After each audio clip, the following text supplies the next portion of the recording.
Okay, I'm here this afternoon. Yeah, I know I promised to discuss.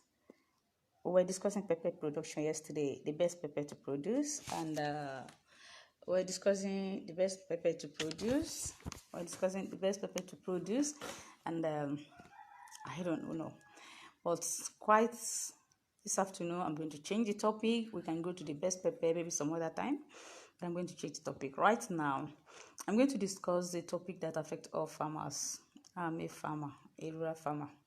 Now, what happened? Like yesterday, all night I couldn't sleep. I want to appreciate everybody that have commented on my posts. I want to appreciate everyone for the suggestions.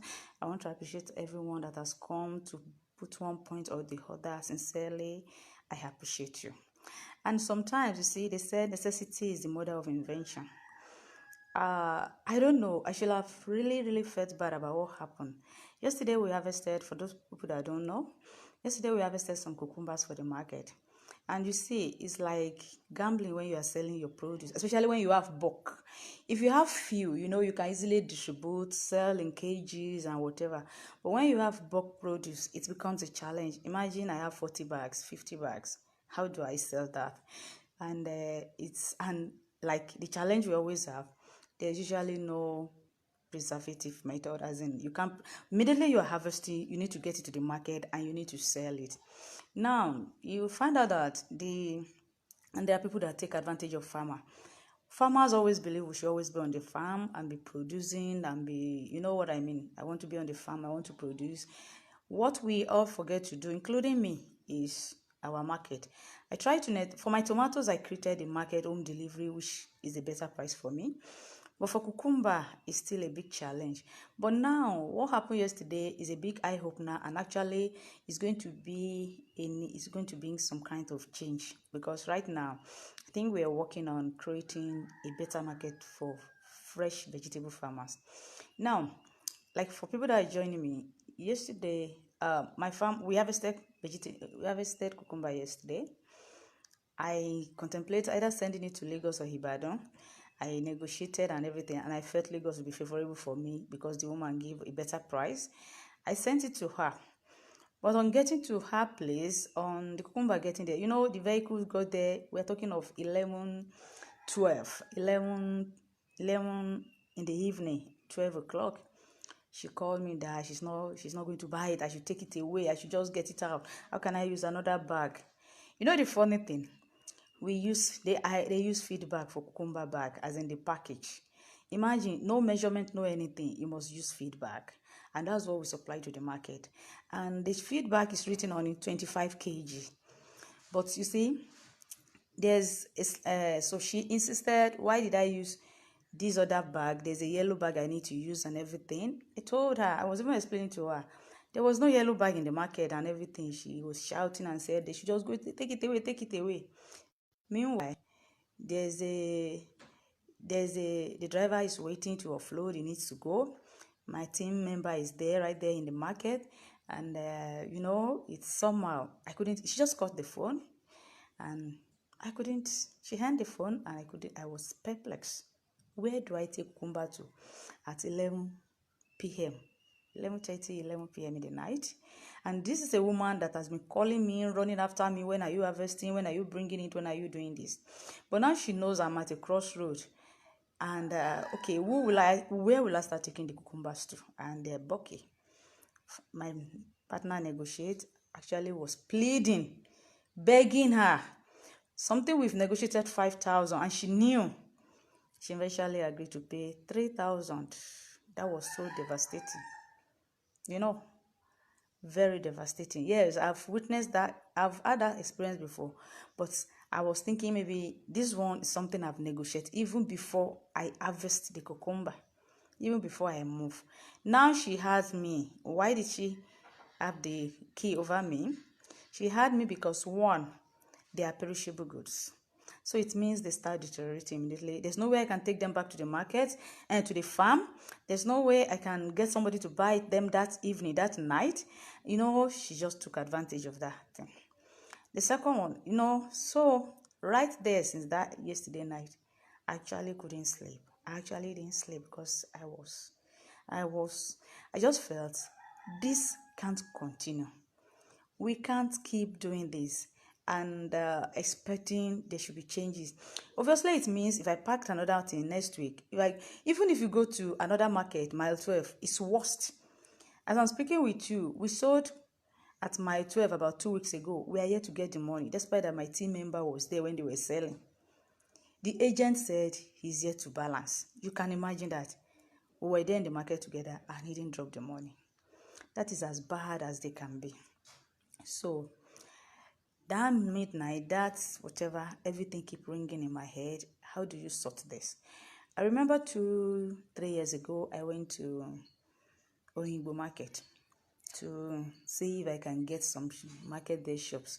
But like I said, then I was looking for those places for myself, personal. Let me see if I can get it. They gave me a bill of 250,000 for registration. Registration is not inclusive of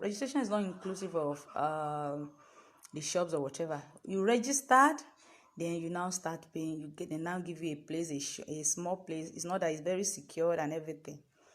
I moved away from there.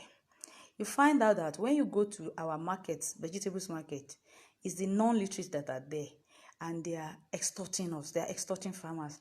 You see people shouting, this one is expensive, that one is expensive. But you find food is expensive, but you find that it's not trickling down to farmers. We are not getting this money, and we are the one working. So I put a proposal out on my timeline, and what I just need there is maybe 20 to 30 farmers where we can take a plaza, we can get a warehouse, and in the warehouse we can not keeping. The warehouse should be close to the market because we need to take some shares from the market.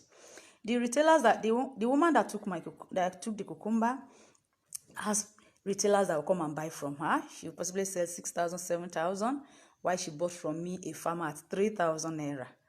Because I don't have any choice, because she squeezed me out. So she will be selling for 6,000, 7,000, and then the retailers will now go to the street and be selling one for 100 naira and everything.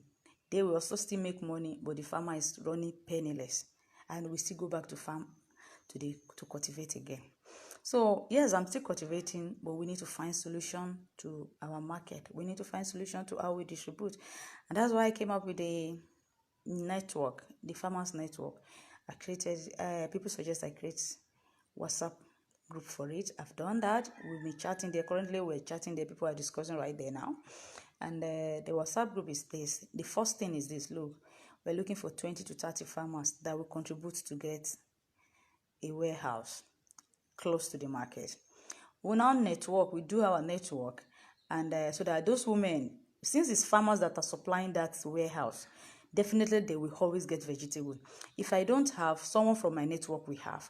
If someone from, imagine 20, 30 farmers, all of us cannot go dried at the same time. All of us cannot just not have vegetables at the same time. So we are looking at 20, 30 farmers. We contribute, we get the warehouse, and if I'm not bringing cucumber, farmer B will be bringing. If farmer C is not bringing cabbage, farmer T will be bringing. This is what we're looking at, so that by the time they discover that this warehouse is always having vegetables all year round, and imagine most of us are using irrigation. So by the time they discover that our warehouse is always having vegetables all year round, even the retailers, those women, they will come and be queuing. They will come and be staying there because they know you are always having. The market women, we are the one that supplies them. It is we, the farmers, that supply the market women. So why then do we have to be, so it's collective effort. With collective effort, to be easy for us to achieve this. I'm looking at a way where we get a warehouse, QBQ or whatever. I bring my produce. Already we have people now that are volunteering to be distributors, as in sales rep. They will market the produce in their community, in their area, so that they can just pick from that warehouse and sell in their community and everything. I think it's funny that it is even we, the literate people, that buy from the non-literate, that are even ripping us, the literate, off. So why don't we just remove the middlemen, the non-literate, and go and sell directly to our literate friends? We sell directly to our literate neighbors. We sell directly to our, I'm sorry to use that word, but it's disturbing that I have to go and dump my cucumber with somebody that did not suffer or did not work for it, and I still remain penniless. I keep working for them. So the group, we're still discussing there. Let's see what people contribute. But to be candid, I just need 20-30 people, so that before the end of this month or by the middle of this month, we get the shops close to a proposed market. We use that one as a startup. We get the shop, and when we get the shop, we can start selling from there. Whatever the area is requesting for us, we pay the bills and everything, and then we can sell. Not even we can also choose to sell in kgs. We can insist we are not selling in bags. Let me see. The best time to even be in the market is when we have produce when nobody is having. Those women will come around and they will request for it.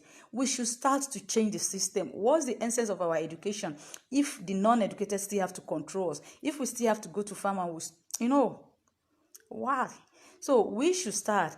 Imagine at 200 naira per kg for that cucumber, that bag is like 6,000 or 7,000.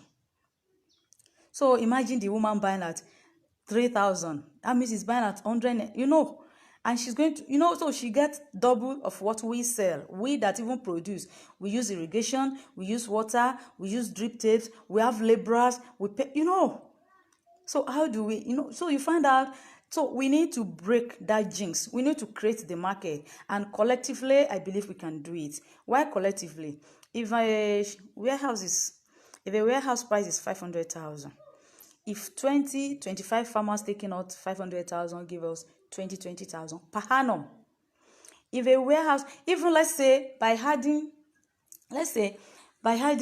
other like I'm looking at, if we have the warehouse, there should be, and see, people, we talk of cold room. We might not be able to afford cold room right away. I don't want people to spend too much on anything. We just want to simplify things. I look at AC. George, yes, come on, our normal AC. You go to banks, you see the way it's cooling. They use ACs. How we need to do, okay, we find if there's a way to get a gen or whatever.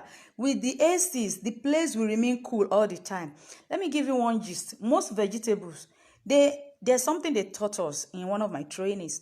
When you keep your vegetables at 0 level and 0 degree, at not 0, there's a temperature you keep the vegetable at, it won't get rot. It will just remain at that stage. So with just an ordinary AC, just some cooling, some cold, just like the way the banks is. If you keep vegetable in plastic crates, the tomatoes, even cucumbers, put them in crates where breeze are getting to it and it's cooling. It will not spoil for the next 2-3. I know the tomatoes from my farm can stay 3 weeks. The vegetable from my farm can stay 2-3 weeks. So why do I need to be throwing them away? Now we gave that woman this cucumber. In the next 2 weeks, the cucumber might be scarce in the market. But let's assume we have that storage, that warehouse, and I decide, look, I'm not selling.